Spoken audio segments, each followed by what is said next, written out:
I think you ask any writer, it's hard to write from a vacuum. Ultimately, when you're creating a story, you have to connect it to something that is either real or feels real to you. And in that sense, both The Kite Runner and A Thousand Splendid Suns follow that pattern. I grew up as a kid in the 1970s in Kabul, Afghanistan, and I drew from a lot of my memories to recreate that time and place in the first 100 pages or so of The Kite Runner, and even to some extent for A Thousand Splendid Suns. The most striking example of where I actually based a character on a person that I knew would be the character of Hassan in The Kite Runner. That was based on a man that worked for my family back in the 1970s. He was like Hassan, an ethnic Hazara.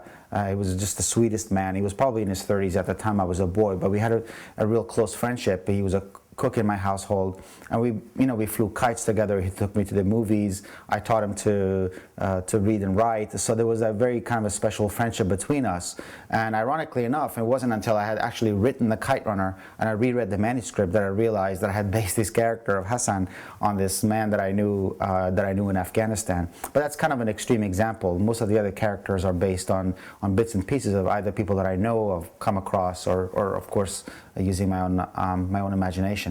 As far as Afghanistan, recreating Afghanistan wasn't that difficult for me for those passages prior to the Civil War and the Taliban, because I could just tap into my own memories of what life was like in Kabul in those days. I still have very vivid memories of it, even though I left Afghanistan when I was 11. But it was a little trickier to recreate a Kabul that has been destroyed or is in the process of being destroyed. A big section of A Thousand Splendid Suns deals with a civil war that destroyed Kabul between 92 and 96. In those years, I was in the United States in medical school.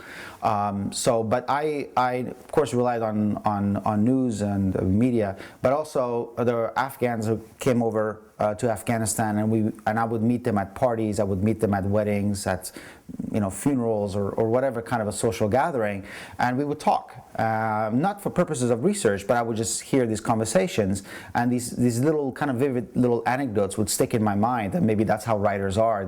Something latches onto them and they remember it. And I remember very vividly at one such gathering, this guy said, I was driving down the street and I saw a guy selling his artificial leg. And that's the kind of a very telling, vivid, indelible detail that really tells the story of a place, of a people, and how terribly things have gone wrong.